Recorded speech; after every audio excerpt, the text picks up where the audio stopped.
Well, good evening, everyone. My name is Professor John Jurians. I'm the director of the Whitlam Institute within Western Sydney University.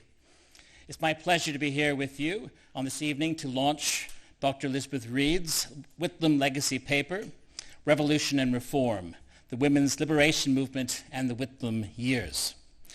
I acknowledge the Ngunnawal and the Ngambri people, traditional custodians of the land on which we meet this evening, and pay my respects to their elders past and present. I extend that respect to Aboriginal and Torres Strait Islanders peoples here this evening. On behalf of the Whitlam Institute, I thank the National Archives of Australia for partnering with us in support of the launch of this paper this evening here in Canberra. It is my distinct pleasure to welcome Elizabeth Reid AO this evening and to thank her for being the reason we gather here tonight. I extend my warmest welcome to Senator the Honourable Katy Gallagher, the Minister for Women, Finance and the Public Service, for joining us this evening. And of course, welcome to all of you for what I am sure will be a fascinating and informative discussion to follow. The Whitlam Institute is guided by Gough Whitlam's three great aims: to promote equality, to involve the people of Australia in the decision-making processes of our land, and to liberate the talents and uplift the horizons of the Australian people. In keeping with this ambition, the Whitlam Institute strongly supports Indigenous peoples having meaningful input into decisions that affect their lives and their futures. We believe the Uluru Statement from the Heart is a genuine gift to all Australians. It is an invitation to walk alongside Aboriginal and Torres Strait Islander peoples for a better future for our nation. The Whitlam Institute believes the voice to Parliament aligns with the Whitlam government's guiding principles of equality, democratic participation, and reconciliation with First Nations peoples. It is now 50 years since the Whitlam government swept into office in 1972 to the optimistic and youthful election anthem, "It's Time." And I think it's no exaggeration to say that in 3 short years, from 1972 to 1975, that government transformed the legal, social, and cultural landscape of Australian society and the lives of many Australians, perhaps none more so than Australian women. These transformational reforms and achievements would not have occurred without the collective voices and action of the Australian women's movement, and women like Dr Elizabeth Reid, who pushed for change from within government. Elizabeth's historic appointment in April of 1973 as advisor to the Prime Minister on matters relating to the welfare of women and children was the first of its kind in the world. Tonight, we honor her work and her legacy, a legacy that goes well beyond her role as women's advisor in the Whitlam government, and one with enduring contemporary relevance. Now, before I hand over to our MC for the night, Virginia Haussegger, it is my pleasure to introduce and invite Senator the Honourable Katy Gallagher to introduce Elizabeth Reid. Senator Gallagher has dedicated her working life to improving the lives of Australians. As a senior cabinet minister holding the federal government's finance, public service, and women's portfolios, she is passionate about making women's equal opportunity an economic and social priority of government. Senator Gallagher.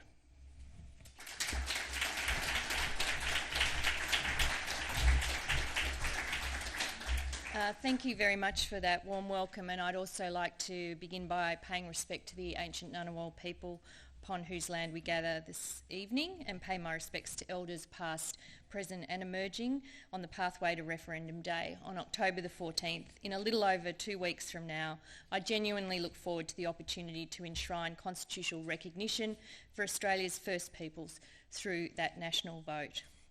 I'd also like to acknowledge all special guests here today. Of course, Dr Elizabeth Reid, Professor John Jurians, thank you for hosting, and for the Whitlam Institute for inviting me here today. To the esteemed panellists, it's a great privilege and honour for me to be asked to make a few remarks today. As a Canberra-born child of the 1970s, my father, a pragmatic and faithful Labor voter, and my mother, a radical lefty with a strong feminist vibe, Hotly debated dinner table discussions between my parents about the Whitlam government and its policies were some of my earliest childhood memories. Perhaps it was the trauma associated with a threat to move to New Zealand if Malcolm Fraser won the election. Or worse still, the childhood imagery of Fraser's razor gang, which my father constantly talked about and from which I, as a 6-year-old child, was absolutely terrified of. One way or another, from my earliest memories, the Whitlam government has loomed large. So it's an enormous privilege and honour to be here to introduce Dr Elizabeth Reid and congratulate her on the launch of a new Whitlam legacy paper, Revolution and Reform, the Women's Liberation Movement and the Whitlam Years. Congratulations, Elizabeth, on such a generous and honest reflection on the heady times of the Whitlam government and the role that Australia's feminist leaders and feminist movement played in shaping the future of this country. Elizabeth doesn't really need any introduction to this audience here tonight, as we all understand the huge impact and contribution Elizabeth has made in the feminist movement, in public policy, as a revolutionary and as a reformer. She's had the most incredible career, and her contribution to public life and the public good here in Australia and internationally has been extraordinary. The essay we are here to celebrate is, as you would expect from Dr Reid, historical, political, theoretical, feminist, but with an honest and reflective account of her time bridging the two worlds of the women's liberation, activism and bureaucratic and political reality, when two forces collide. As brutal as this sounds, the essay does give us a sense of that.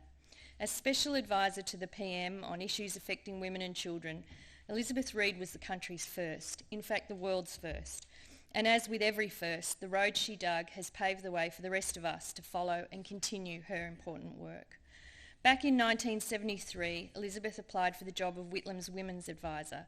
There were more than 400 applicants for this role, and it was the most keenly discussed job ad in the country at the time.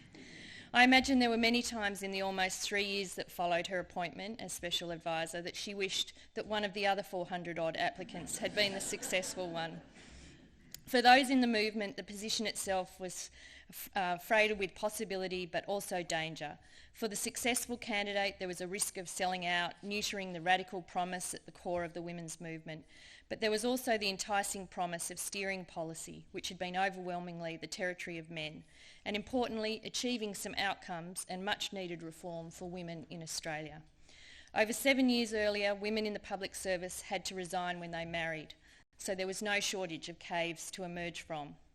And so in the autumn of 1973, the women's movement and Elizabeth Reid herself had to make a choice: continue their work as revolutionaries, marching in the streets, waving placards and trying to effect change from the outside, or take this unique opportunity to step into the corridors of power and see it change if change could be effected from within. Thankfully for all of us, when Whitlam opened the door, Elizabeth saw the benefits to women of walking through it. This essay provides a comprehensive account of those years, honest and with analysis that is only strengthened from the distance that 5 decades provides. And anyone who has watched the archival footage of Elizabeth's first interview on being appointed to the role of advisor to the PM can immediately pick up the pressure and scrutiny that one person in one position was placed under. Her treatment by the media was shocking, even to someone like me who doesn't think they can be shocked by the media's treatment of anyone anymore. Whilst the accounts of the gatherings in suburban Griffith and the organising energy of the women's liberation movement is exciting to read about and leaves one slightly envious of missing out on that, 1970s Australia and the social conservatism that existed in many parts of the country meant Elizabeth Reid's careful balancing act between revolution and genuine reform was a delicate one.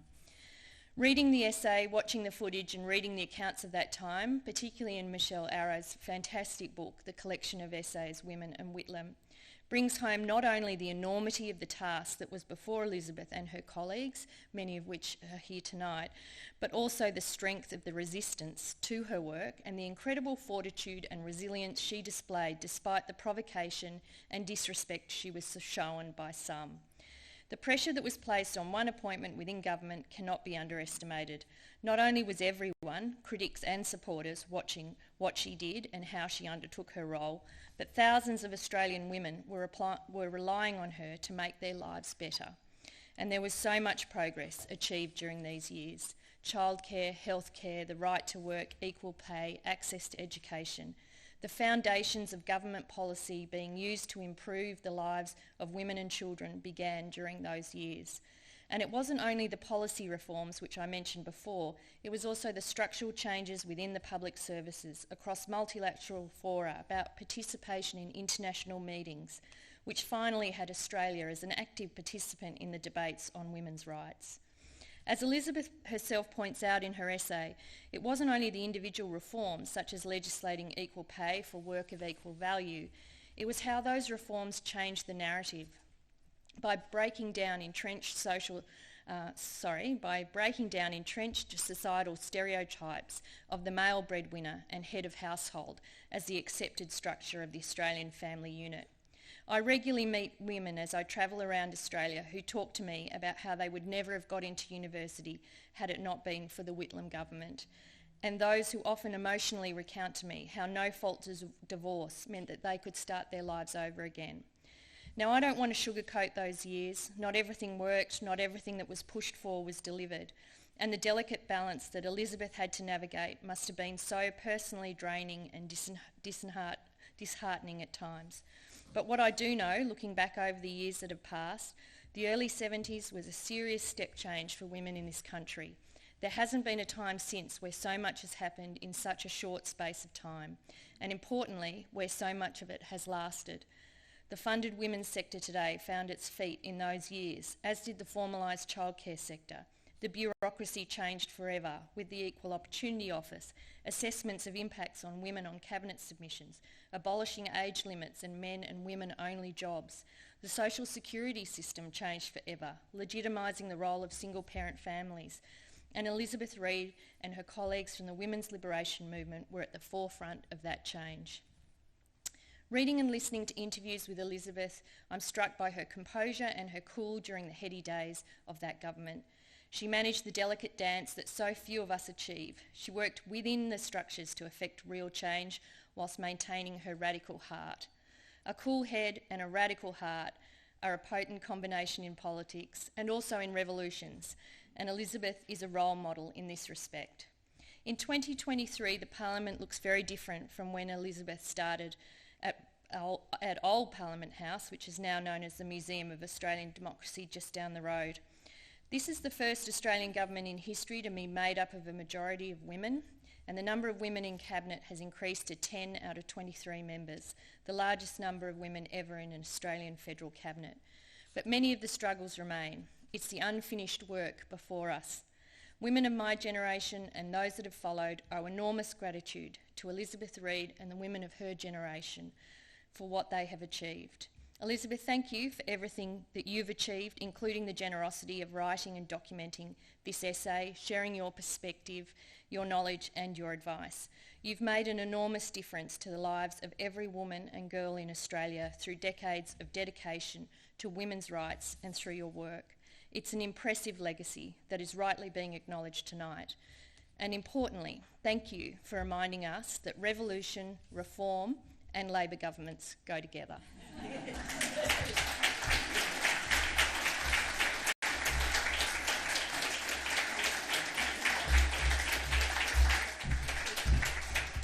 Senator, thank you so much. Senator Gallagher has really summed it up beautifully there. My name is Virginia Haussegger, and I was absolutely delighted when Elizabeth asked me to participate in this event. So my job is to be the MC tonight and to keep everyone to time, which I know is going to be nigh impossible. I must just say that, yes, I have done the special... but this is actually because it's time to really mark the legacy of Elizabeth Reid, I think. We are here, of course, to mark Elizabeth's legacy, the work that she has done. I've been very, very lucky to sit down with Elizabeth a few times of recent months and question her about this essay and her body of work. I hadn't realised, like Katy Gallagher, I was a kid in the 70s in the Whitlam years and don't recall much about it. other than the fact that my father thought Germaine Greer was possibly a lesbian. But I hadn't realised until this wonderful book by Professor Michelle Arrow how radical, rebellious and incredibly transforming this period was and these women were, and Elizabeth is very much to thank for that. So it is a very exciting evening, I think, to be here to mark the release of this wonderful essay and Elizabeth's legacy. We have 5 speakers who are going to speak at equal time tonight. I have been instructed to ring a little bell when they've got 30 seconds to go, so I will do that, and I'll speak quickly now because I can see we're already over time. Each speaker will speak and then take a seat, and at the end of, once everyone has spoken, and Elizabeth a little bit longer, you get a bit longer, at the end we then will have a time, about 15-20 minutes or so for Q&A. So please do ask questions. This is a really important opportunity to do so. I'm going to ask the speakers, I'll introduce each speaker just before they speak rather than read a whole lot of intros to you now. But I'm going to ask our first speaker to join us in just a moment. Sharon Crozier-De Rosa is an Associate Professor in History at the University of Wollongong. Her recent books include Remembering Women's Activism, Shame and the Anti-Feminist Backlash, Britain, Ireland and Australia, 1890 to 1920, and Sources for the History of Emotions, a guide, with Katie Barclay and Peter Stearns.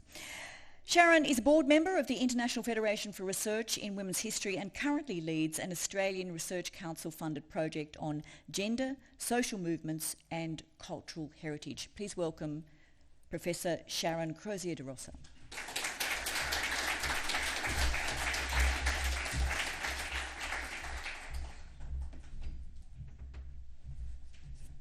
Got me nervous about this bell. I'm like, thanks so much for that, Virginia. I too would like to acknowledge the Ngunnawal people as the traditional custodians of the land on which we meet, and pay my respects to Aboriginal elders past, present and emerging, as well as any Aboriginal and Torres Strait Islander people here today. Thanks to Elizabeth for inviting me and the Whitlam Institute for hosting me. In the legacy paper that we're here to launch tonight, Elizabeth Reid refers to her time as the convener of the National Advisory Committee for International Women's Year 1975. And one potential project for the committee stands out to me as a researcher into women as keepers of their own memory. Consultations had advanced, Elizabeth writes, on the establishment of a National Women's Centre on the shores of Lake Burley Griffin in Canberra, dedicated to a special collections on the history of feminism in Australia, along with meeting places for women's organisations. Unfortunately, discussions on a national centre were still at an informal stage and so fell through with the change of government. However, she adds, most of the Whitlam reforms survived in one form or another. So Whitlam created the space for feminism to bring new insights into the polity, and his government oversaw revolutionary reforms that directly and indirectly benefited women, and the senator has so ably pointed those out. But focusing, this is where I'm like a Debbie Downer, focusing solely on the success of those reforms has the unfortunate side effect of supporting a myth that has arisen from feminist history, namely that the 1970s were the so-called second wave of feminist activism, with the first ending as far back as the 1910s. We tend to be told that feminist history happened in disconnected chunks, in first, second, third, and now fourth waves. We're told that the women's libbers regarded the women who actively campaigned for reform before the 1970s as obsolete and conservative in their demands and tactics, and that those now older women scorned women's liberation for its radicalism, its brow burning and whatnot. While there were certainly generational differences, if we peel back the curtains on this one failed reform in Elizabeth's paper, then what we find is a very rich history of multiple generations of feminists, whatever their differences, all working together to protect and preserve feminist memory, knitting feminist past, present and future together, all campaigning, in this instance, for a women's library and archive. It's a little-known story, but across the 20th century, many Australian women poured their souls and energies into campaigns for feminist archives, beginning back in the 1930s with people like Labour activist Alice Henry and the International Women's Library movement, and extending much later to the now unfortunately defunct Adelaide's Women's Centre and the thankfully still ongoing Jessie Street Library in Sydney. But why then is this a Whitlam's women era story? Well, because of the unique pressure on Australian feminists to transform Whitlam's amazing moral and financial support for International Women's Year into revolutionary change.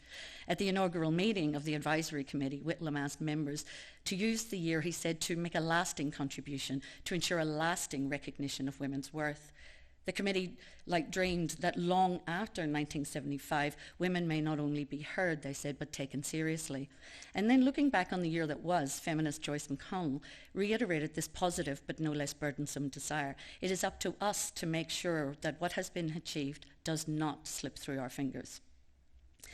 In mid-1975, a committee report said, the NAC, the committee, felt strongly that a National Women's Resource and Documentation Centre was perhaps the highest priority for International Women's Year. This, they said and thought, was the solution for ensuring that International Women's Year lived beyond 1975. It would achieve this by collecting materials and memories of older feminists before they passed away, resurrecting women from the clutches of historical invisibility and using their stories to inspire future feminists in their struggles. Assisting women themselves to undergo a consciousness-raising exercise which they could then lead the rest of society in. Specifically in relation to International Women's Year, as the legacy paper reveals, this library would provide a physical space of connection and healing for a fractured feminist community. It's impossible to convey the extent of all the women participating in this complex web of intergenerational memory activism. But if we just look at one moment in 1974, when a 32-year-old Elizabeth wrote to feminist organizer Ruby Rich, who was then in her mid-80s, informing her that the bureaucrats tasked with facilitating International Women's Year's committee's proposals just did not, she said, grasp the very concept of or need for a women's library. At this intergenerational juncture, Elizabeth asked Ruby for more information on her archival activism, so Reid said she could continue the fight which you, Rich, and others have started, signing off in sisterhood. Rich obliged, telling Reid that from the 1950s to the 1960s, she had worked passionately with national and international feminist networks to collect materials for what then director of the new National Library of Australia, Harold White, promised would be at least a room devoted to the history of the women's movement in the new library building that was to open in 1968. After years of labour and lobbying, her passion turned to anguish when she realised that it wasn't actually going to happen. Tenacious as she was, she persisted through despair. The last written plea to the NLA that I found is one dated 1983 from State Library of New South Wales librarian and equal pay activist Jean Arnott on behalf of herself and Ruby Rich, who was now 95 years old. The library in Canberra didn't eventuate. It wasn't to be a legacy of Whitlam or Reid or International Women's Year in the way that so many other women-centred reforms were. However, whatever the outcome, what is so powerful in moments like these, in that kind of Elizabeth-Ruby exchange, is the evidence that the women's movement was a continuous one that touched and connected all generations of Australian women. And I think this is a reality of longevity and interconnectedness that is obscured by unhelpful comments or concepts like waves. In 1975, Ruby tried to convey this to her interviewer. She wanted to reveal her, essentially a physical and metaphorical drawer of great Australian women to the generations coming after her. I feel, she said, they're very often forgotten. She had a profound respect for intergenerational solidarity and connection. We have not paid our debt to the past, she declared, unless we leave the future indebted to us. In the 1980s, Jean Arnott and Ruby Rich told a reporter, we didn't call it women's liberation, we called it justice for women. The point was, later feminists were building on fundamentals, like the vote and equal pay, that earlier generations of feminists had fought for and won. Now, in the 2020s, Elizabeth Reid expresses a profound respect for those on whose hard work she stands and expands, like her mother Jean, who lived from 1915 to 2022, and who had been, among other things, federal president of the Catholic Women's League. It was through Jean, Elizabeth writes, that she came to know the strengths of the traditional women's groups, allowing her then to build friendships and alliances with them when she was national advisor. Whitlam era feminism was fractured, but it was also united across time and place, as Elizabeth's paper elucidates, and I'll end on underquote here. Nevertheless, sisterhood reigned and still reigns. Some of the richest moments of the job came from the ongoing discussions with and support from the women's movement and from women all over Australia. We were connected by a deep vein of feminist solidarity and a shared desire to get something of value done. Thank you.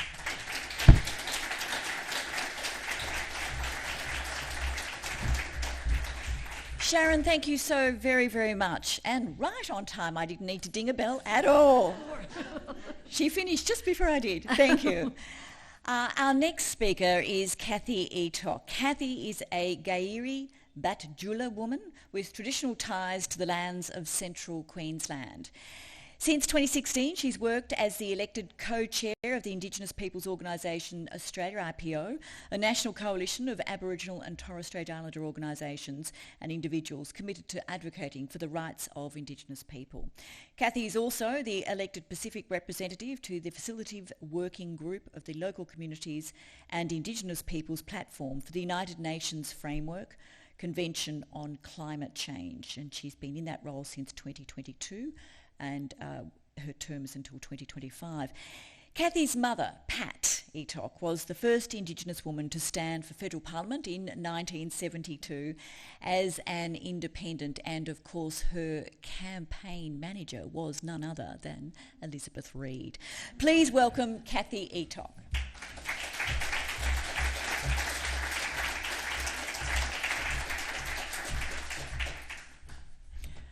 Thank you. I'd also like to acknowledge the Ngunnawal people, the traditional owners on the lands that we're meeting tonight. It's a huge pleasure for me to say a few words here tonight to acknowledge the tremendous achievements of Liz Reid and her efforts to ensure First Nations women's voices were appropriately engaged and incorporated in her role as the world's first women's advisor to a head of state. In that respect, I think Australia was ahead of other places, not just in her position, but in the approach that Liz herself took. The Aboriginal movement was also building momentum in the early 70s, influenced by the civil rights and Black Panther movements in the US and following the 67 referendum. And in that sense, and the sense that it wasn't making the difference on the ground that people had hoped for. The embassy proclaimed Aboriginal people needed an embassy in their own country, and the tents reflected the poverty conditions of Aboriginal communities. My mother, Pat, had been an active core member of the Aboriginal Tent Embassy.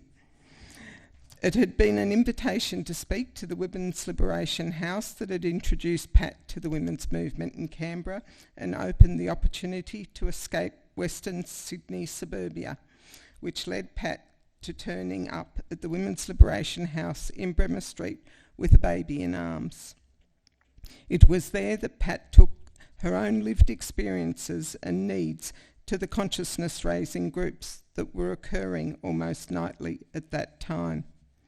Pat and baby Amanda highlighted the reality of separating women and the need for women's refuges, single parents' benefits, and the right to safe and free abortions. Pat had also been recently denied a legal termination, which when she'd become pregnant after 5 children and with the youngest 7 intellectually disabled son who had violent outbursts, a threat to the baby's safety. But those reasons weren't sufficient for the panel of 5 men that assessed her request for a legal termination. So the family was forced to institutionalise my brother, which contributed to the disintegration of the marriage. Pat found the consciousness-raising sessions in Bremer Street exhilarating and recognised her own liberation was tied to both the women's movement and the Aboriginal rights movement, reflecting the intersection of both aspects of her identity.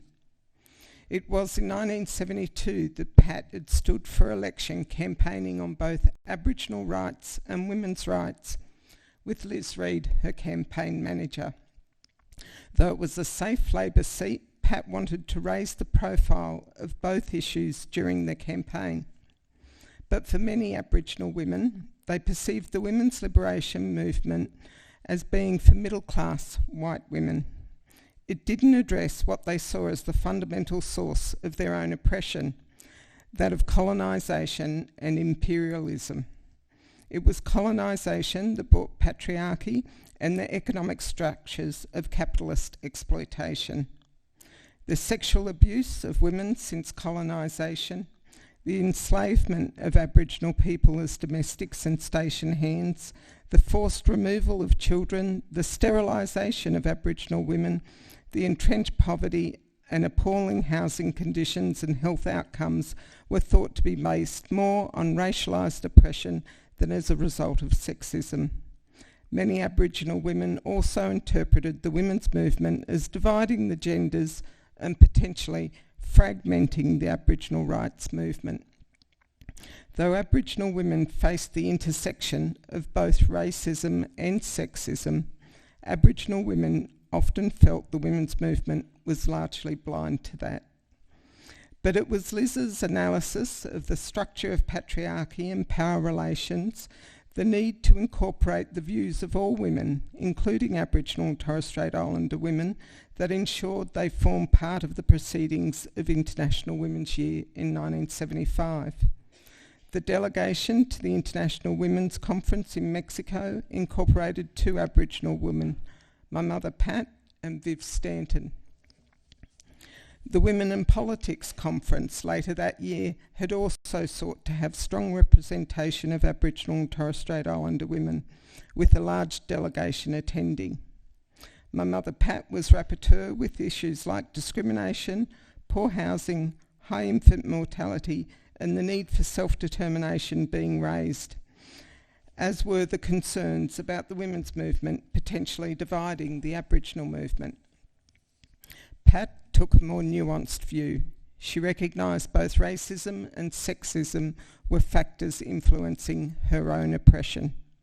Pat believed Aboriginal women could start by addressing the violence of non-Aboriginal men against Aboriginal women. She believed that we had to address both gender-based and racially based oppression for the liberation of Aboriginal women.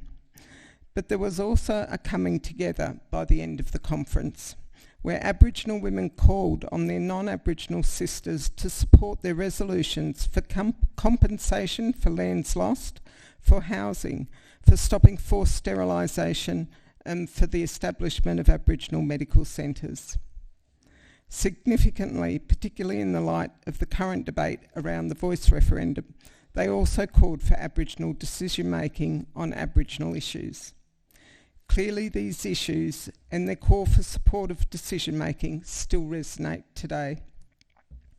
While violence against Aboriginal women remains a serious concern, with hospitalisation rates 38 times that of non-Aboriginal women and deaths are 3 to 4 times the already high rate for other women, and we continue to experience racism with police and hospitals failing to respond to the needs of Aboriginal women, resulting in far too many deaths.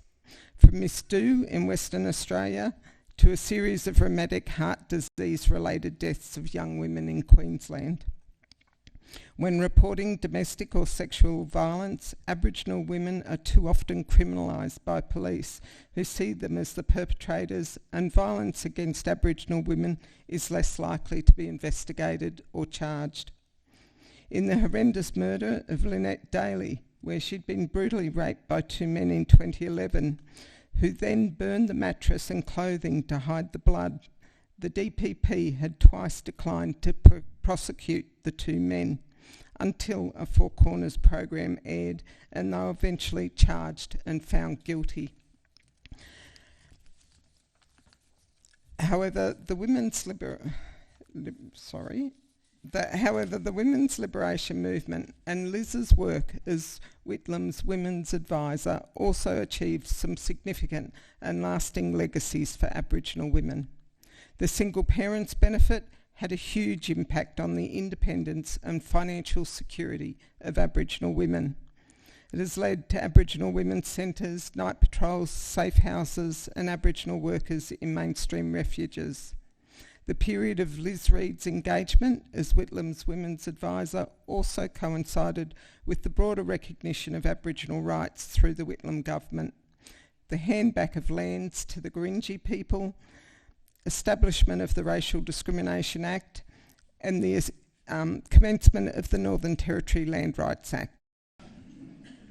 While women could stand for election in the new federation, few did, and none succeeded until 1943, when of course we know Dorothy Tangney and Enid Lyons made history. The rise of female consciousness around the baked-in assumptions of patriarchy was, of course, and by necessity, the rise of grievance. It had to be. It involved taking on power that seemed universal, as if it were the natural state of things. The vastly superior rights of men had been woven so seamlessly into culture as to be almost invisible, much less possible to dismantle. Grievance in and of itself is not bad. It is the intolerance of injustice, the engine room of change. The lever against power that is never given up must always be taken. Yet in these times of mis- and disinformation, grievance is a toxic force, a toxic tide even, used not just to attack power but to erode trust, to destroy the very arena of contest in which interests can be balanced and progress made. The grievance of Brexit and Trump, and I would argue the No campaign, frustrates progressive change because it attacks the game itself. The Australia wrestling with the urgent moral question of recognition of past injustices and historical dispossession about which we've just heard is angry about even being asked. An Australia that can no longer agree on what it is for but knows what it is against. It might make us almost nostalgic for the more binary arguments of our pre-digital, pre-social media age. A time when capital exploited labour until labour withheld its input until new settlements were reached. That was the world in which the Whitlam government was finally and belatedly elected in 1972. Yet the Australia that Gough's Labor had resonated with was a profoundly male country. That is, it was run by males and for males. Gough was a male, and so was every person in his cabinet. This was so normal as to evoke little comment at the time in the mainstream. An obvious example being that we proudly said we had a representative democracy without ever really interrogating or asking that question, representative of whom? In her paper, Elizabeth Reid describes 1970s Australia as patriarchally saturated. I'm glad I got that out because I tried that about 3 times. And in an earlier speech that she did, I think it was from 2015, she laid out some of the aspects of this saturation. And frankly, when we listen to them now, they're quite shocking. I'll quote her. "In my first 6 months in the job," she writes, "these are the realities of their lives that women wrote to me bemoaning." And many of you will know that she got more letters than any of the cabinet ministers other than Gough during that period once she was in that job. These were the things they wrote to about and bemoaning. Loans to single women were refused as there was no husband to sign. Women were refused mortgages unless they were signed and guaranteed by a man. Single women were not eligible for government grants to new homeowners. Married women temporarily unemployed were not eligible for unemployment benefits because they were not regarded as the breadwinners. Working women paid the same taxes as working men but were not eligible for the same social benefits. Relocation allowances went only to married male public servants. Widows received 5/8 of the pension if their husband died, widowers the full pension. Applications for Commonwealth secondary scholarships could only be submitted with the signature of the father. Women returning from abroad with their husbands could not fill in their own quarantine and customs declarations. Ex-service women were not eligible for war services home loans, and there was many more, no doubt. Whitlam, almost uniquely in his party, understood this outrageous second-classing of half the population. We know this because of what he said and what he did, but also because of that appointment of Elizabeth Reid as the world's first women's advisor. In her essay, Elizabeth Reid cites my colleague Frank Bongiorno's description of the political archetype of the time as a male political actor who embodied practices and rituals that assumed male dominance. Thus, she argues, women who entered politics had to negotiate what it meant to be a woman in a masculine space. Of course, this carried restrictions for both sexes. Men had to be men in a certain way, and any who did not conform, or perhaps only conformed performatively, experienced alienation. One of my favourite parts in Elizabeth Reid's new paper is her account of having come across a trade delegation from Australia when she was working in Iran, of all places. She writes that once the Aussie delegation, and yes, if you're assuming they were all men, you are correct, she writes that when they got over the fact of meeting an Australian woman at this dinner in Iran, they couldn't wait to thank her and her fellow feminists and the Whitlam government by extension for the changes that had occurred during that time. This was just after the Whitlam government had ceased to be. And interestingly, they were talking about liberating their wives in the bedroom. Women were demanding sexual satisfaction, something as basic to us now as active participation, and men realised they actually liked it. Others on the delegation were a bit more elevated and talked of their women in their lives feeling encouraged to take on new roles, becoming artists and professionals and the like. Yet the hyper-male culture continued to define men in a certain narrow way that was infused with Australianness itself. Non-heterosexual men were legally discriminated against and socially isolated. Whitlam had previously expressed a view that sexuality was a private matter. Yet driving such change in the 1970s was no easy thing, especially in the hyper-masculine labour movement. In this, Whitlam took support from trailblazers like Don Dunstan, the reforming and expansive Premier of Methodist South Australia, my home state, and from Bill Hayden, who weathered slights and derision on several occasions for trying to put decriminalisation of homosexuality on Labor's national platform. And he did that in Queensland, the AW branch of the Labor Party. 50 years on from Whitlam's government's controversial changes, men have been liberated also. Working in a university, I see this every day. I see young and not so young men able to interpret their human brief in multiple fluid ways, and on campus at least, to do so relatively freely. But just as 40 years on from Whitlam's social revolution, it was still perfectly possible to name a federal cabinet of 18 men and just one woman. We know that it's a reminder, I suppose, that progress requires constant struggle. Thank you.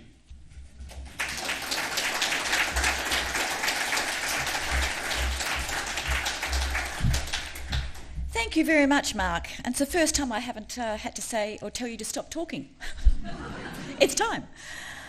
There's a lot of that in our household. Thanks, Mark. Our next speaker is Margaret Jolly AM. Margaret Jolly is Professor Emerita at the School of Culture, History and Language in the College of Asia and the Pacific at the Australian National University. She is a transdisciplinary scholar of gender and Pacific studies and has written extensively on gender in the Pacific, gender equality, intersectional feminisms, and most recently on gender and climate change. From 1992 to 2009, she was the head of the Gender Relations Centre at ANU and has been a Fellow of the Academy of Social Science since 1999. In 2020, Margaret Jolly was conferred as a member of the Order of Australia for contributions to gender and the Pacific. Please welcome Professor Margaret Jolly.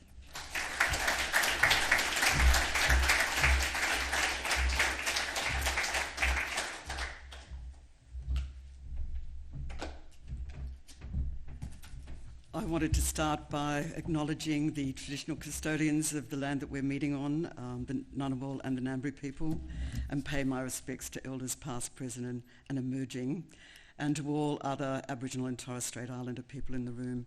I'm going to change my glasses because otherwise I can't read my words. So I'm absolutely delighted to be here to join in this celebration of this stellar paper by Elizabeth. Now, revolution and reform, we've heard various formulations of this as a battle. Cool head, hot heart. I'm actually wanting to propose another metaphor. That is the metaphor of the double helix, of the catalytic interaction of the women's liberation movement and the Whitlam government. A double helix of interwoven complementary strands generating, I think, the life of radical change. And in my view, Elizabeth embodied that interaction. Tonight I want to ask what it means for us to look back, to claim this legacy, and reanimate this feminist past for feminist presents and feminist futures. As I read it, Elizabeth's paper is a creative creolisation of her own embodied memories and a rigorous rereading of the archives, the contemporaneous texts and images, many of them stored in this building and down the road in our sister institution of the National Library. I want to focus briefly on what surprised Elizabeth in the archives, the gap between then and now. In particular, she observes how the spectre of the housewife looms so large. The isolation of women in the suburbs, primarily engaged in domestic work and care, bored, sometimes depressed, independent relations to a male breadwinner, extraordinary term. This 70s housewife, as I suggest, was likely class and racially specific, more middle class, more white. And she is certainly more a figure of the past, as far more women are now in the paid workforce, and as most households, heteronormative or not, now need more than one income to survive, even as women still do most of the domestic work and care in Australia. But this figure of the isolated housewife raises big questions for me about the relation between individual and collectivity in feminist movements. Elizabeth graphically describes the processes of the women's liberation movement in Canberra, and I have rather similar experiences in 1970s Sydney, and I think that it's really important to think about how that process of consciousness raising was core, as groups of women offered embodied testimony of their own experiences while paying careful attention to the dynamics of voice, restraining how certain women might, through their own loud voices, silence other women. Individual experiences were shared, posing crucial questions about similarities and differences, but also raising awareness of the broader systemic nature of women's oppression. Echoing the credo of the time, in confronting the patriarchy, the personal is always political. So feminist selves were then formed in solidarity as issues were crystallised in the broader collective demands of the movement through street protests, conferences, working groups, and some of these demands were successfully translated into government policy as reforms. But as Elizabeth insists, the more diffuse and less tangible revolution of cultural change went beyond government reform. Now, I think we need to situate this Australian configuration in the international context, and I'm not going to belabour this because we've already heard from both Sharon and Cathy about Mexico City and all of the events that happened back here in Australia. And of course, we have to recognise how Elizabeth went on to work as a feminist globally, especially with the UN in gender and development and in response to HIV, working across Asia, Africa and the Pacific. But just now, in conversation with her, I want to offer a couple of insights from my own experience and my particular understanding of women's movements in the Pacific. And I start with that late great scholar from Papua New Guinea, Anne Dixon Waiko, whom I first met when she was completing her ANU PhD on the women's movement in the Philippines, aptly titled A Woman's Places in the Struggle. As Anne astutely observed, unlike Australia, in PNG there was very little synergy between grassroots women's movements and government initiatives. The energy of Indigenous feminism in PNG was rather located in local, often church-based women's groups, and was disconnected from the state-based, more secular moves for women's empowerment as promoted by the United Nations, international agencies and donors, typically deploying the language of gender equality and universal human rights. Now, I suggest that that gap has somewhat closed since, although PNG's parliament remains deeply male-dominated, like most legislatures across the Pacific. But I think there is another significant and perduring difference between the historical trajectory of feminisms in Australia and the Pacific. And I'm wanting to go back to the early 1970s, where I was moving between my activist life in Sydney and being a baby anthropologist of gender in South Pentecost in what's now Vanuatu. And I had long conversations in that period with the late great Grace Mira Melissa in Port Vila. She contrasted women's lib in Australia and women's movements in the Pacific, discerning a crucial difference between the individualism of Australia and the collectivism of the Pacific, whereby rather than isolated individuals, persons were configured by relations of kinship and place. Yet, many feminists in Australia and elsewhere have also celebrated relational personhood against that masculinist model of an isolated individual. And arguably, Australian feminism, both in the Whitlam years and since, has the potential to form new selves in solidarity, to create revolutionary consciousness through relationships.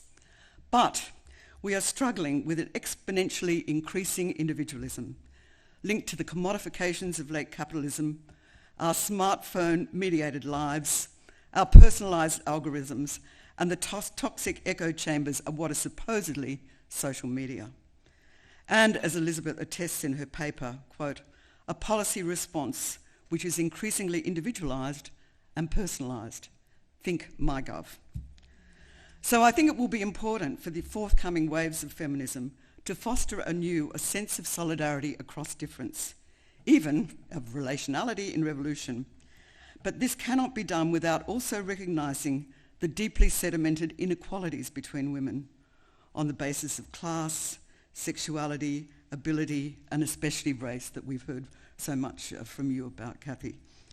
Elizabeth observes how, although Indigenous and migrant women were part of our 1970s movement, like Pat, that many of us were slow to recognise the vast expanse of our white privilege.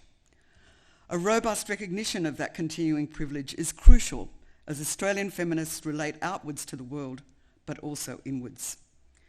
In 2000, Eileen Morton Robinson published Talkin' Up to the White Woman, reissued in a 20th century edition, another legacy I suggest to celebrate and to reanimate. And especially at this moment when Australians are being asked to respond to the voice of many First Nations peoples, the question remains, are we listening? Can we hear? Thank you.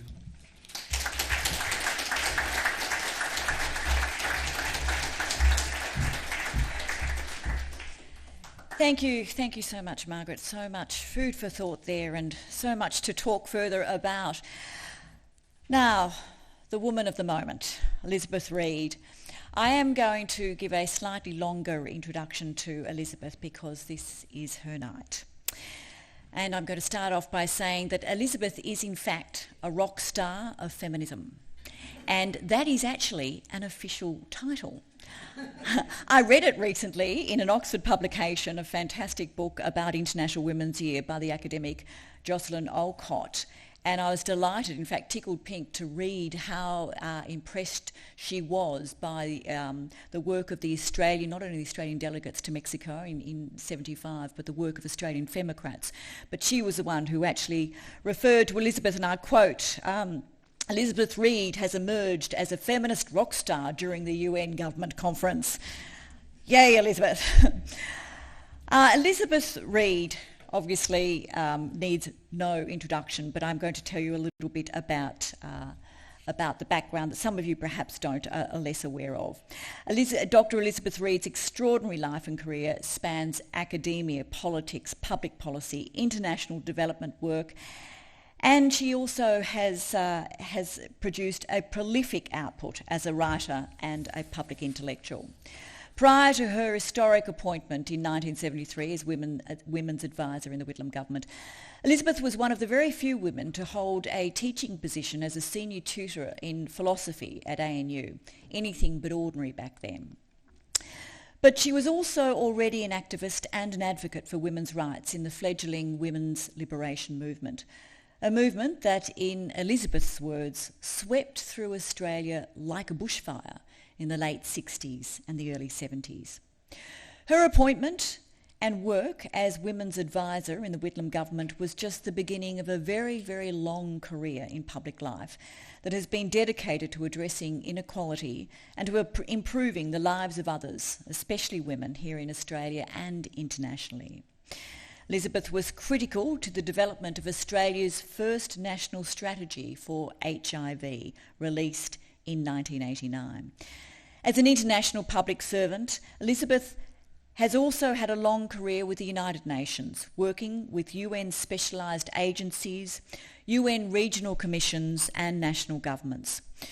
Her development work has taken her to Africa, Papua New Guinea, the Pacific, Asia, the Middle East, the Caribbean, Central America and Eastern Europe. Next stop, the moon. She's also worked with local and international non-government organisations and with faith-based organisations. In 1996, Elizabeth was elected as a Fellow of the Academy of the Social Science in Australia. And in 2001, she was appointed an Officer of the Order of Australia for service to international relations, particularly through the United Nations Development Programme, to the welfare of women and to HIV/AIDS policy development, both in Australia and internationally. Elizabeth once described herself as a revolutionary in a reformist's job, reflecting her passionate commitment to social change, but also her willingness to engage in practical policy work within government. As Professor Michelle Arrow observes, Elizabeth's idealistic pragmatism reminds us to ask ourselves, what means can we use to achieve the ends we believe in? Please welcome Dr Elizabeth Reid.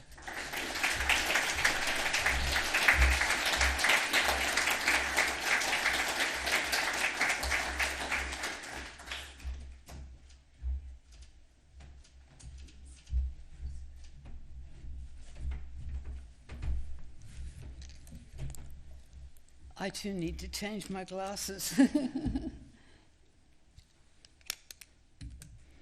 Good. Well, let me begin by acknowledging the traditional owners of the land, a land that has never been ceded and whose leaders are strengthening, going from strength to strength each day. And one of the leaders we have with us, so I'd like to welcome Cathy too. Good. Now, I shouldn't say anything. You've heard 4 wonderful speakers, and they were carefully chosen because we wanted to show what the questions are that still exist, and what the work is, the challenging work that could lie ahead of us if we wanted to focus in and ask ourselves these questions. So let me just go through a few of the things that were talked about tonight, which just is a form of highlighting them and perhaps. Sharon's paper shows that the use of metaphor of discrete waves of a women's movement of disconnected chunks, first wave feminists, second wave feminists, and so on, is to do a disservice to our history. And we must remember that. We have to be very careful and think through very carefully about the language that we use always. Through careful scholarship, she shows that instead of disconnected and disagreeing voices, there is a rich history of multiple generations of feminists connecting and collaborating, all working together to protect and preserve feminist memory. In our time, we value diversity in unity, a form of solidarity which listens to, acknowledges and values difference. We signed our letters in sisterhood, even if it sounded awkward to us. We knew that the patriarchy kept women as supplicants to the men in their lives. We want to give women an alternative sense of identity and membership in a new and different world.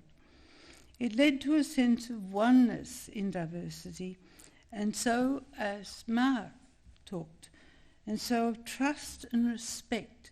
Mark raised the issue, how can we regain that trust and respect? It wove women together. We began to think of ourselves as we, which we had never done previous to that. Now, Margaret asks what it means for us to look back to the 70s, to claim this legacy and reanimate this feminist past for feminist presents and futures. But before we can claim this legacy and reanimate the feminist past, we must recover it. Recovering this history is a new way of telling the story of women's lives and of the changes they were demanding in order to be able to breathe. And Michelle, in editing the Whitlam and Women volume, has contributed significantly to getting that task off the ground. We need a policy history of the body of policies of the Whitlam government and the ways in which these policies as a whole, intentionally or otherwise, work towards or against the welfare of women. What were they in fact trying to achieve? What have subsequent narratives of those times said about them? How has this influenced the way we see the gendered present? If the rise of the women's liberation movement had not been synchronous with the Whitlam government, would the Whitlam government's social democracy have been significantly diminished? I think the answer to that is yes. How the political past is narrated and remembered is important for setting contemporary priorities, for framing problems, and for imagining possible futures. Now, using the Pacific as a foil, Margaret also explores the relationship between individuals and collectivity in feminist movements. Now, to the Australian feminists of the 70s, relations of kinship, to the Australian feminists of the 70s, housewifedom was a form of entrapment. Whether in the workforce or not, the cultural consignment of women to the suburban block stripped one of dignity and of agency, strengthening our patriarchal ties. We wanted to honour and build on new kinds of agency and identity. We adopted the principle of voices, the valuing of the active participation of all interested women in the movement. The voices of all these women were to be listened to, and the realities that these voices were expressing were to be appreciated, reflected on, and incorporated into the analysis. The valuing of the voices of all women did not mean that there were no leaders. In all of our work, there were the theorists and the strategists, the poets and the orators, the singers, the organisers and the treasurers. But everyone had to learn to listen respectfully and thoughtfully to the others. There was to be no domination, as I think Margaret pointed out, by the articulate or the educated, and the experiences and insights of the articulate were not to be given precedence. For women, the experience of being overlooked, of being silenced, was so commonplace that there was a shared sensitivity to being the silencer. Women found their voices through the processes of naming and storytelling. Gathered in small conscience-raising groups, women redefined themselves and in the process redefined the world. These groups were safe spaces for women within which a woman learned to talk about her life, its pains and its problems, its highs and its lows. We had to learn to use the pronoun I. It went against the grain of caring for others, of putting the needs and desires of others first, of always taking the last chop, the burnt runt of the litter. With the slogan, "The person is political," we explored inequalities in gendered power, previously accepted as the natural order of things. Finding our voices and spaces in which to speak and be heard, we knew was central to our liberation. Once we were being heard and listened to, made manifest by my appointment by the Whitlam government, we created a new language in which the generic use of masculine nouns and pronouns and females was no longer acceptable, in which cyclones were not always presumed to be female, in which it became possible for women not to be identified by their marital status, and the word survivor replaced in this language the word victim. In this Australian language, and it was Australian, didn't exist anywhere else, These words, the words sexism and patriarchy, were common and contested currency. These are the forces that silence women. Voice comes from within an embodied person. It is the specificity of the person that permits the fullest exploration of difference, diversity, multiplicity and complexity. The women in Canberra Women's Lib differed by class, religion, sexuality, education, and to an extent, as we heard from Cathy tonight, race. We were less likely to fall into the fallacy of generalising from an individual woman's story to the situation of all women. Rather, we argued that the communality that women shared arose from the patriarchal structures within which women lived and the particular forms of sexism that determined the gendered shape of their lives. Silencing is a fundamental sign of oppression. Silence can result from a denial of voice or the refusal of an audience, or both. Right through the last 50 years, voice has remained and remains a central concern. The debacle of the current pre-referendum noise shows us that if democracy is to survive, we must learn again to listen to all citizens, including women, no matter how different they are from one another. Thank you.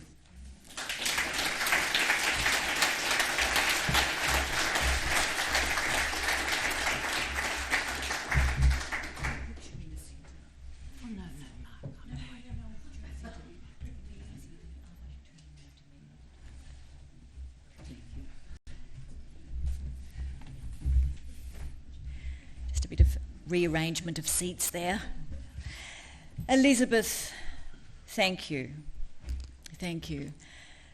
I feel this is a very, very special moment, and we're all very privileged to hear you speak tonight and, of course, to be launching your essay. We do have a little bit of time for questions, and as I said at the beginning of this event, this is an important opportunity, so please do use it. You are welcome to ask questions of anyone on the panel. And look, typical Elizabeth, when I know this event was being discussed a long, long time ago, she insisted that it was a panel of people. She didn't want to be the focus of attention, and she kept trying to diffuse it by bringing more people onto the panel. We had to put our foot down at 5. But please do feel free to ask questions of everyone. I'm going to kick off with a question. I mean, I have a million questions for Elizabeth, and I think I tire her out by asking them all the time. But one I want to ask that refers directly to the essay, in which you make the point at the first meeting of the Australian National Advisory Committee for International Women's Year, a meeting that was held in 74 ahead of 75. And you quote what Gough said at the time when he was addressing the new committee. And he said, and I quote, "Government legislation can only achieve so much. Even if we were to remove all the inequalities of opportunity and of status, it would still not be enough. This is not just a matter for governments, it's a matter of changing community attitudes and uprooting community prejudices, and this requires a re-education of the community." I've heard you speak and read many of your papers where you talk a lot about changing attitudes, which is something that unfortunately I think we've missed in recent times, and focused on policy changes and reforms and changing the numbers of women present, but not actually look at also how we're going to change the attitudes. So I want to put this question to you, and it's a tricky one, but I'll ask nevertheless. Has the community been re-educated, as Gough was referring to a re-education community, has the community been re-educated as you envisaged it might be, or it could have been? Has that aspiration that you and the women around you held back in the mid-70s, has that been realised? Right. You're mic'd, that's okay. I think it's clear. Look around you. You'd never see a room like this in the 70s. You just wouldn't. You wouldn't have a woman parliamentarian, minister sitting in our midst. You wouldn't have, most of you wouldn't have been allowed to come. Not only that, many of you would not have wanted to have come because it's not your place to be at a discussion like this. So that obviously, now, I remember, I fled Australia in 75 in October, but I used to fly in and out every now and again to see my family. And I was coming back from Africa into Australia once, and I was on Qantas, and they gave me an Australian paper, and I couldn't believe all the ads for women artists and art exhibitions. And there was just whole column after column of them. And I thought, God, that Australia really has changed. One of our objectives in International Women's Year was to strengthen women's creativity, and we managed it. So that there, yes, I think there has been radical change, but is it far enough, or have we gone far enough? Clearly not. Because when we said changing attitudes, or what we meant was that attitude, the woman's place is in the home, the men's place is to go to work and be the breadwinner. Well, that's been shattered.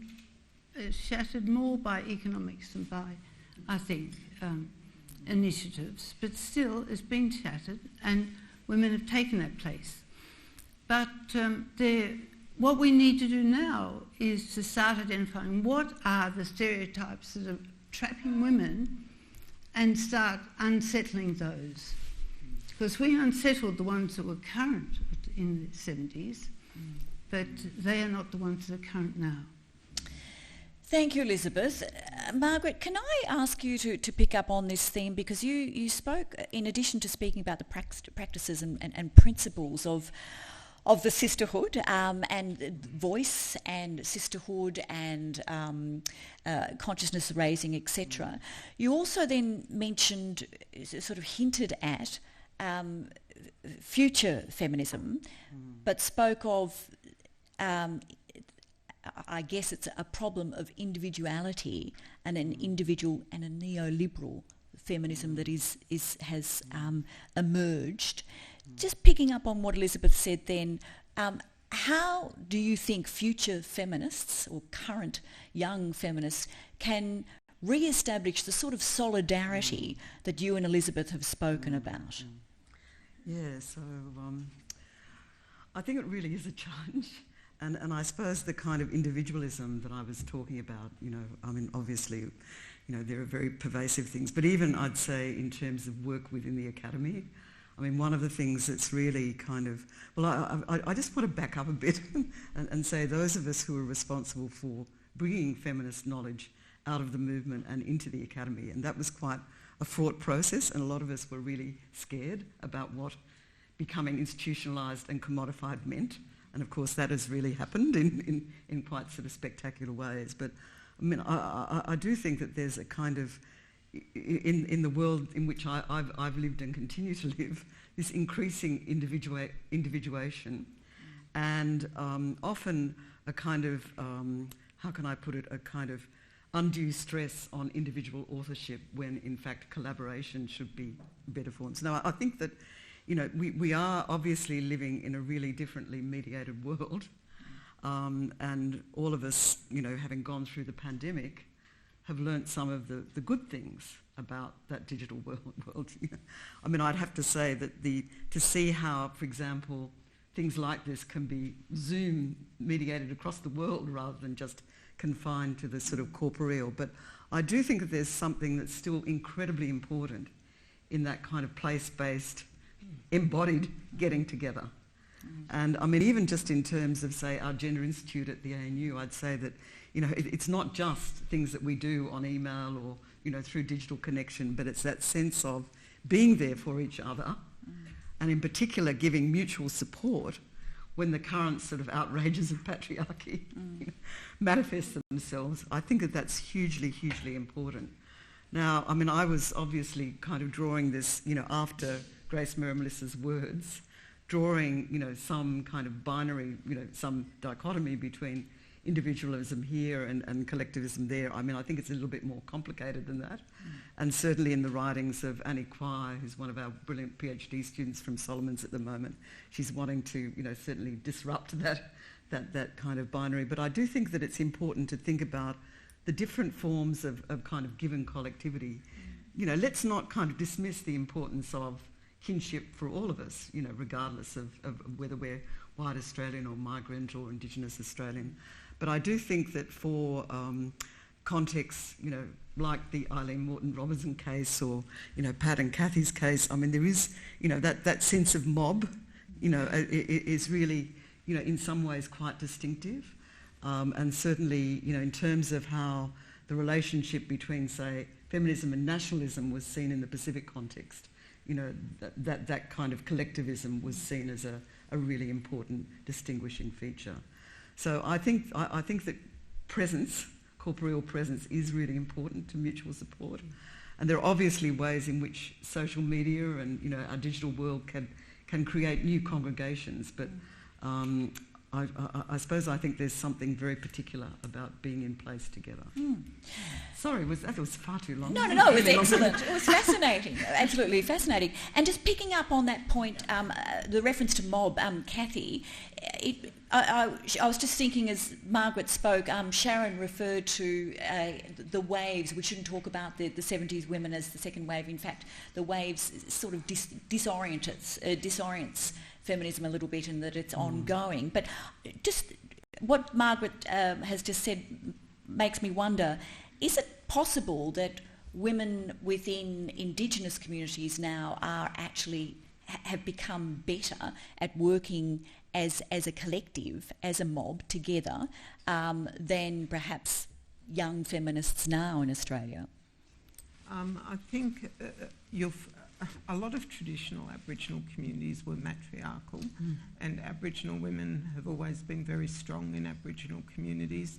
That sense of sisterhood that the women's movement takes is throughout Aboriginal communities, and in fact First Nations communities globally connect and relate to each other as family, as sisters.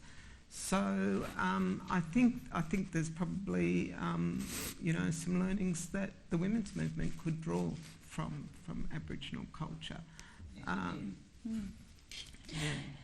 Sharon, just picking up on this point and referring back to your comment about the waves, which I found really fascinating, and it's really got me thinking about if we got it wrong when we talk about waves. And I know I work with a group of women who talk about when is the next wave or what is the next wave. Can you just talk to that point a little bit more about, do you think we actually are making a mistake when we refer particularly to this period of the 70s as the second wave?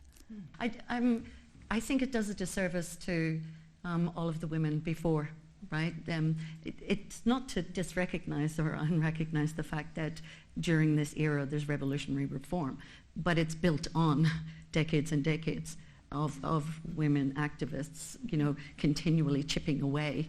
And I think it's about the notion of inheritance. And I think from what you were saying, Margaret, as well, you're talking about isolating the individual, but isolating time is dangerous, because how do we maybe build a much more resilient and coherent feminism going forward? Maybe we try to tell people and show them the inheritance that they are building on, right? Because I think too many, and this goes with the wave too, the idea that this is the fourth wave, because it allows us to create a disjuncture so that we don't see that there's this massive push behind us that can keep us going. And I think that's one way that, younger women perhaps don't know all of the fights that, right? So the overturning of Roe v. Wade, right?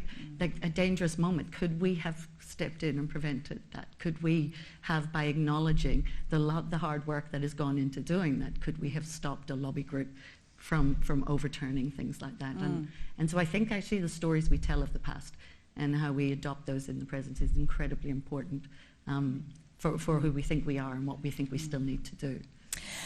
Mark, just before I take questions from the audience, you made reference to men and liberation, which of course is an important part of this bigger equation when we talk about changing attitudes and changing the community. And you made reference to, you see liberated men certainly around you and among your colleagues, but bigger than that, more globally, nationally and more globally than that, do you really think that men are as liberated as we would like to think that they are? Well, clearly not. I don't think they.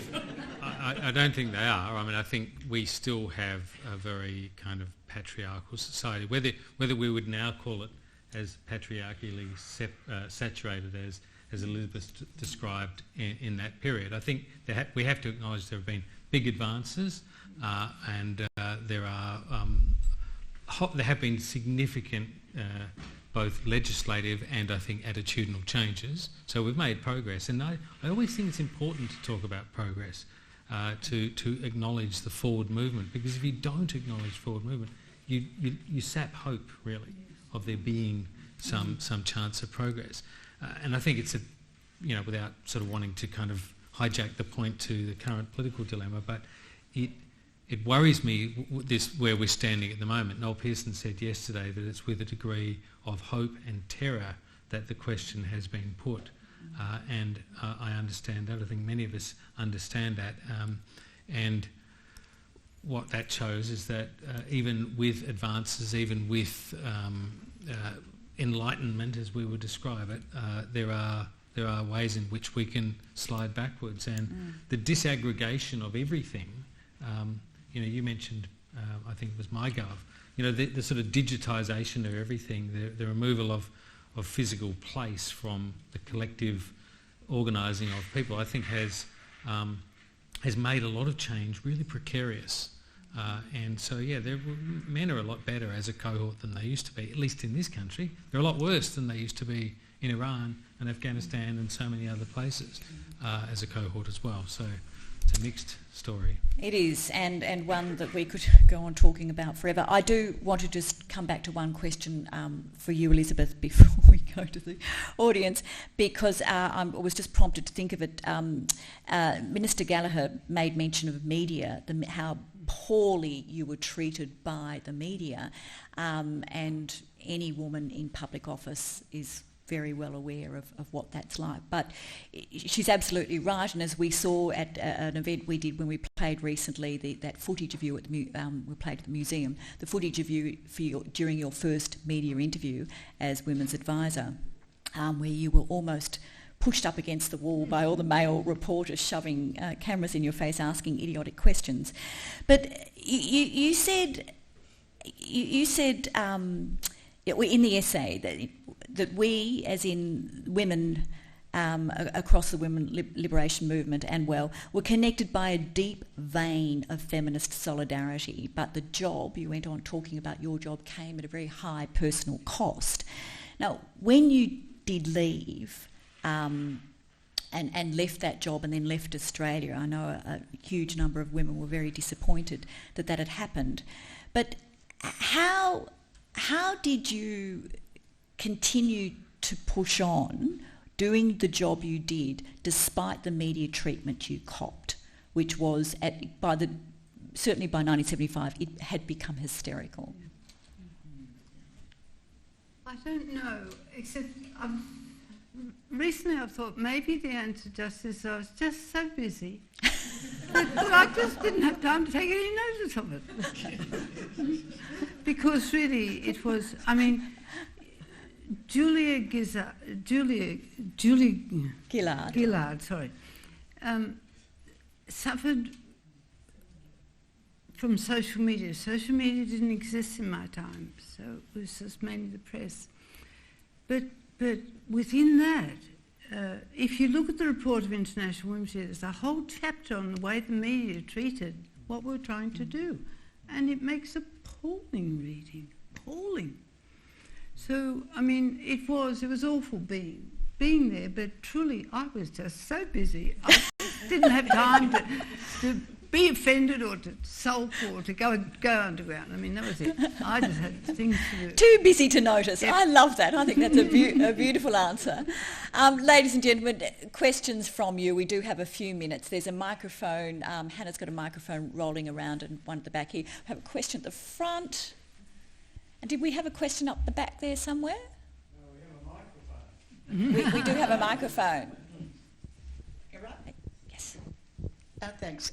First of all, I'm sorry, I misheard what you said about the waves.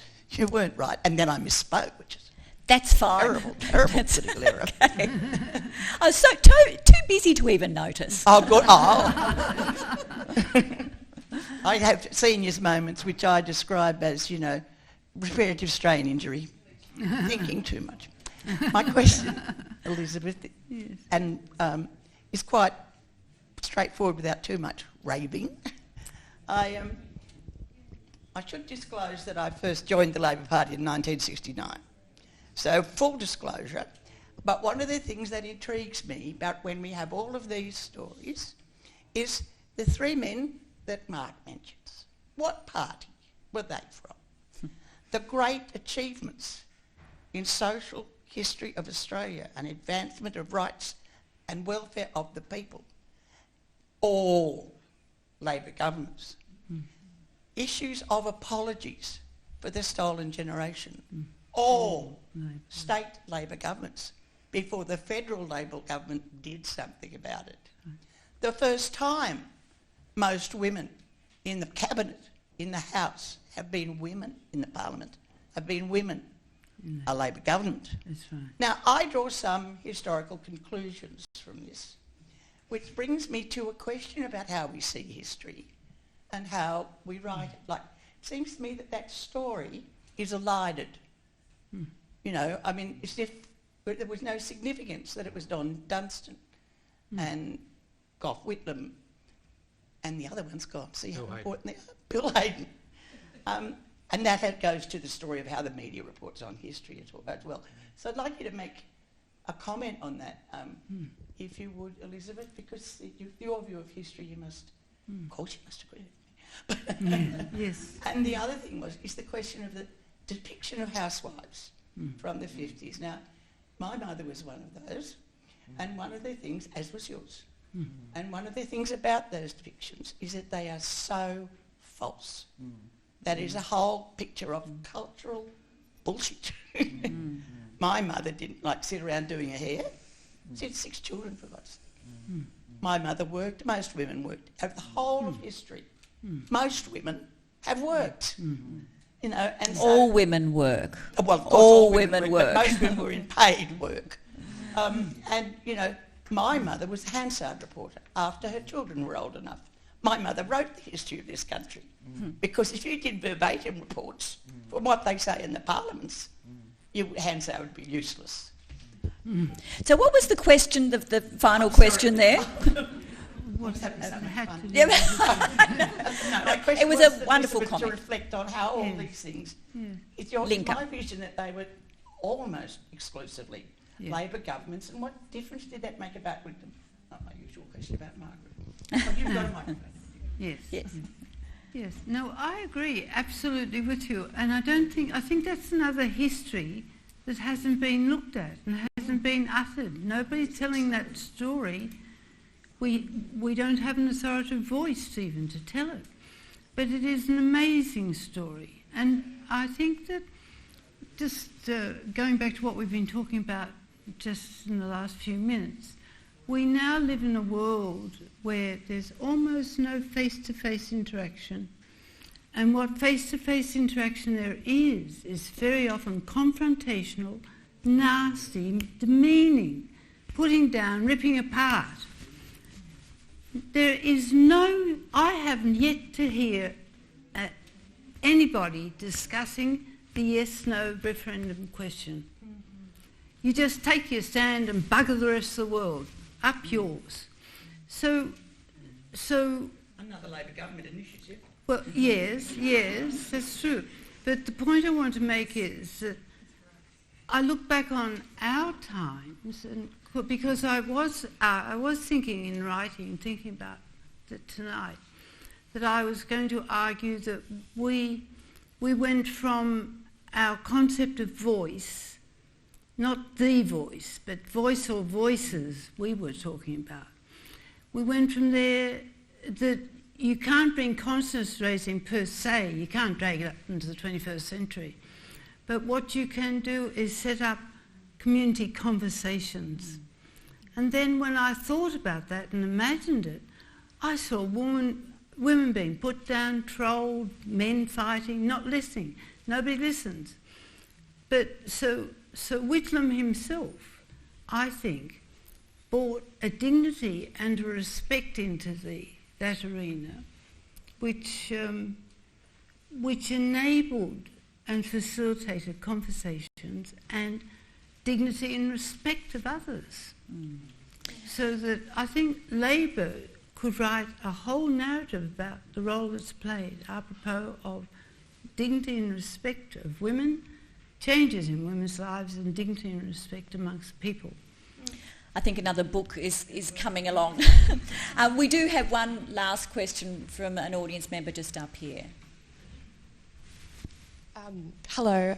I'm so grateful to have been able to be here tonight, and I think everything that you've kind of spoken to has really made me think about the place of myself and many of my friends here as, I guess, the next generation of feminists and our place in that movement. So thank you again.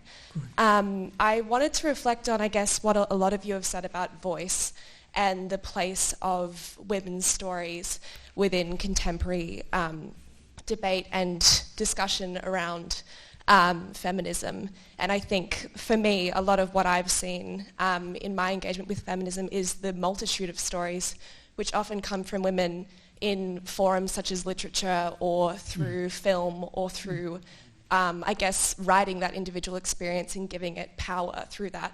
And I think looking at the voice and also a lot of these contemporary issues around access to justice, and I guess that gap between what is individual stories and the civic education and the civic model for, I guess, implementing changes to that voice, I kind of feel as though young people have a disconnect between how their voices can be heard and how they can be leveraged through formal or institutional mechanisms. And I guess I speak to Teachers' Consent and a lot of the sexual assault memoirs and other stories of violence against women which have been I guess, written by marginalised voices. Sorry, I'm shaking. I'm so terrified of speaking. You're doing beautifully. Thank you.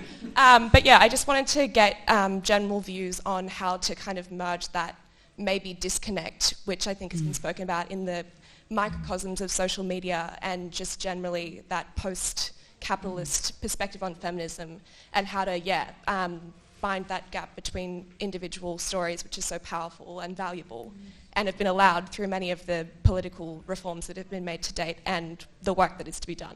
Sorry, I'm a rambler. No, you're absolutely fine, and thank you for asking such a thoughtful and interesting question. Margaret, I might ask you to kick off on that one. I'm trying to see you. I'm sorry, and the light is in my eyes. But thank you so much. And I think that this is really about the present and it's about the future. And I absolutely, I think that there's a lot of really important storytelling. And as Elizabeth was saying some while ago, a lot of that. Really the kind of efflorescence of women's storytelling. Not just in words, but through cinema and through art forms and so forth. All of that, I think, is really crucially important. And really in terms of how, we mobilise in terms of, and I think it is important to say that that's important in itself, So not all of these things have to kind of have traction in government reforms. What Elizabeth was saying about that more diffuse process of attitudinal change, broader cultural change is really, really crucial. But obviously there are some kind of, really powerful stories, perhaps about gender violence, about sort of sexual, consent, etc., that actually do need a policy response. And, quite how, I think it's up to you and the next generation of feminists to work out how that traction can be made. I think it was something very sort of epocally specific in those 3 years of Whitlam and the women's liberation movement. And Elizabeth already asked the question, what, if there'd been no women's liberation movement or no Whitlam, I mean, it is that kind of interaction, I think, that was absolutely crucial. But in terms of how we get beyond the kind of individuating effects of what I call the toxic echo chambers and so forth, and I do think all these algorithms that privilege hate and grievance over kind of respect and listening are really, really crucial in our contemporary world. Thank you, Margaret. Elizabeth, you take the last word on this. Good. Look, I think you've hit something really important, because we have these individual stories, and we can learn a great deal from them, but that wasn't what we did. Somehow or another, we start this process of consciousness raising, small groups, consciousness raising. So you heard the individual stories in a group, when your role was to listen. And it was another of the practices of the movement was that you had no right to tell another person's story. You could only tell your own story. So that what happened in the group was that it went from my story to being part of our story. You fitted in like a piece of a jigsaw puzzle. And then we had our story, and we had us, we had a collectivity. And I don't know how you do it nowadays, but I can tell you a few things, and that is that it's got to be face-to-face, and it's got to be small group. Yeah, I think watching Clementine Hill on social media, you can learn that, because she has a large group of like-minded people, but she's constantly trolled. She has the right to exclude somebody from the group, but the minute somebody is excluded, then they cuss. She then gets penalised by the social media, etc. So somehow we've got to overcome that. You can't have just a group of women or like-minded people, because it's not a gender-based thing, I think, anymore, not a sex-based thing. So we've got to find a modern analogue for what the processes that we developed in the women's movement, I think, to overcome that problem that you've so rightly named. Beautiful, wise words there, and thank you for that question. We are going to have to finish up, but I can't help but ask this last question of you, Elizabeth. Then we can go and have a drink. But you say in the essay, we were curious, we were rebellious, we were passionate, swept off our feet by our own outrage at our place in the world and by the excitement of the times. And I just have to ask you briefly, has that outrage in you settled down, or do you still? Her answer was no. Ladies and gentlemen, would you please thank Elizabeth Reid and our panel.